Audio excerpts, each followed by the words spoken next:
after the horrific attacks of October 7th. Think about October 7th. What Hamas did on October the 7th. About what happened on October 7th. October 7, the date you've heard repeated over and over again.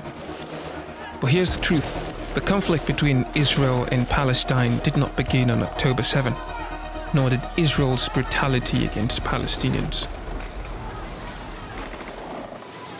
It's 1897. The first Zionist Congress is held. The first Zionist Congress convenes, led by Theodor Herzl, an Austro-Hungarian journalist seeking a Jewish homeland in Palestine, spurred by widespread anti-Semitism in Europe. Fast forward to 1917, the Balfour Declaration, a letter from the British Foreign Secretary Arthur Balfour to Lord Baron Rothschild, the wealthy figurehead of the British Jewish community, expresses support for the Zionist objectives to establish a national home for the Jewish people in Palestine, which was occupied by the UK after the defeat of the Ottomans in World War I. 1920, the creation of the Haganah, a terrorist militia formed by Zionist settlers that conducted numerous massacres of Palestinians with the goal of driving them off their land by force and seizing their properties, paving the way for an Israeli state. The tension escalates. By 1936, Jewish immigration into Palestine reaches its peak. More than 350,000 Jews had migrated to Palestine over the course of just a couple of decades, mostly from Europe, boosting the Jewish population in Palestine from roughly 3% in the late 19th century to over 30%. Pressure mounts as indigenous Palestinians deal with land dispositions and economic hardship due to the massive influx of Jews and subsequent demographic shift leading to the 1936 to 1939 Great Arab Revolt. Palestinians stage an uprising, fighting for their land and livelihoods, but face brutal suppression at the hands of British troops. Over 5,000 Palestinians are killed, nearly 15,000 wounded. British forces demolish Palestinian neighborhoods and impose a harsh military occupation. By the 1940s, new Zionist terrorist militias, the Irgun and the Stern Gang, emerge. Alongside the Haganah, they target British forces and Palestinian civilians, using violence to force Britain's hand. In 1946, the Irgun bombs the British administrative headquarters in Jerusalem's King's David Hotel, killing 96. 1947, the UN steps in with its partition plan. On November 29, 1947, the intergovernmental body proposes partitioning Palestine into two states, one Jewish and one Christian and Muslim Arab, but allocates over half of the land to the Jewish minority, which owned less than 7% of Palestinian land, ignoring Arab opposition. In 1948, Zionist militias commit at least 30 documented massacres at the start of what becomes known as the Nakba, or the catastrophe. The April 1948 Deir Yassin massacre is the most notorious among them. The Irgun and the Stern Gang slaughter more than 100 Palestinian men, women and children in the village of Deir Yassin. 2 days later, the Haganah illegally occupies what remains. It's May 14, 1948. Zionist leaders declare the establishment of the State of Israel, and just 1 day later, the US recognizes Israel as a state. The Nakba, 1948. Zionist militias, the Haganah, Irgun and Stern Gang violently expel over 750,000 Palestinians, 80% of the Palestinian population at the time, from their land, stealing or destroying their homes.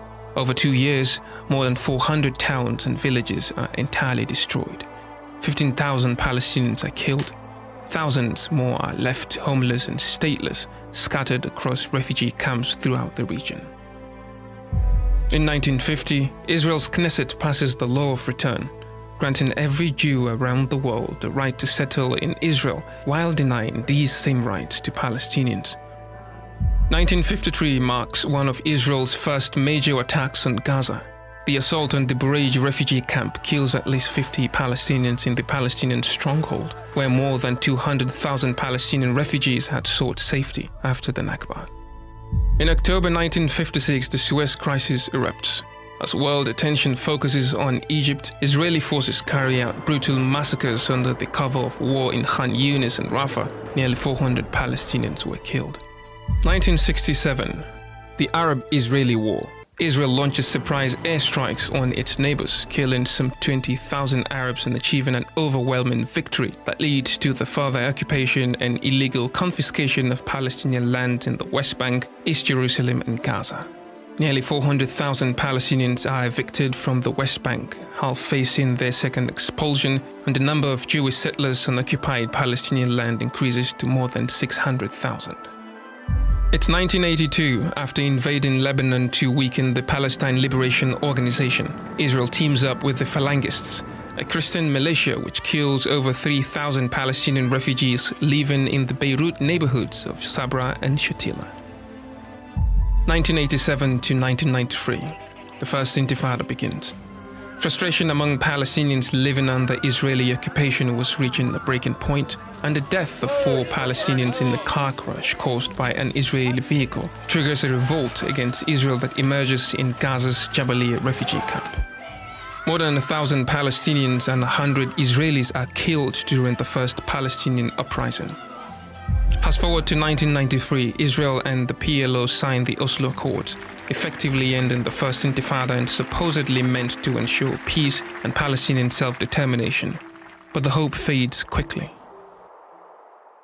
1994, the Hebron Massacre. An Israeli terrorist settler kills 29 Palestinian worshippers inside Al-Ibrahimi Mosque. This tragedy marks the bloodiest day since 1967. It's 2000. The Second Intifada erupts. In spite of signing the Oslo Accords, Israel continues its illegal occupation, and the number of illegal settlers living on occupied Palestinian land doubles from almost 200,000 to 400,000 in just 7 years. Ariel Sharon storms Al-Aqsa Mosque with 1,000 soldiers on September 28, sparking the Second Intifada. For Palestinians, the uprising is about much more than just Sharon's provocative act. It's about years of broken promises, expanding illegal settlements, and Israel's refusal to honor peace agreements. By the end of the Second Intifada, nearly 5,000 Palestinians have been killed, including over 1,200 children, and more than 5,000 homes are demolished. January 2002, Israel begins constructing a 70-kilometer separation wall in the occupied West Bank, later outlawed by the ICJ in 2004. Under the pretext of security, Israel expands the wall on stolen Palestinian land, separating Palestinians in the occupied West Bank from Palestinians in occupied East Jerusalem and heavily restricting their movement. Today, the wall is over 700 kilometers long and growing. Between 2002 and 2007, Israel launches at least 12 military operations in the occupied West Bank towns of Ramallah, Tulkarem and Nablus, as well as in occupied East Jerusalem and Gaza. Thousands of Palestinians are killed.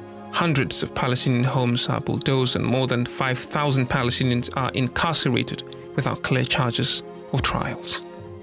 In 2005, Israel withdraws its troops from Gaza, but by 2007, Tel Aviv imposes a full blockade on Gaza, accusing newly elected Hamas of terrorism. Israel cuts off access to Gaza by land, air and sea, and fully controls its water, electricity, imports, and border crossings. Between 2008 and 2021, Israel wages 4 wars on Gaza. Over 4,000 Palestinians are killed. Tens of thousands of homes, schools, and historical sites are reduced to rubble. More than half of Gaza's population is internally displaced over the years. Rebuilding becomes nearly impossible as Israel's siege chokes off crucial imports. And on October 7, 2023, following Hamas's surprise attack, Israel begins indiscriminately bombarding the besieged enclave in a relentless onslaught that killed more than 40,000 Palestinians so far, including over 17,000 children, with many authorities around the world labeling it a textbook genocide. While Israel and its allies obsessively fixate on October 7 as the day when the violence began, the real tragedy lies in decades of silence over the ongoing suffering of Palestinians, a suffering that started over 100 years ago and has been systematically ignored by the majority of the world as Israel continues its goal of erasing and exterminating Palestinians, their heritage, their culture, and their future.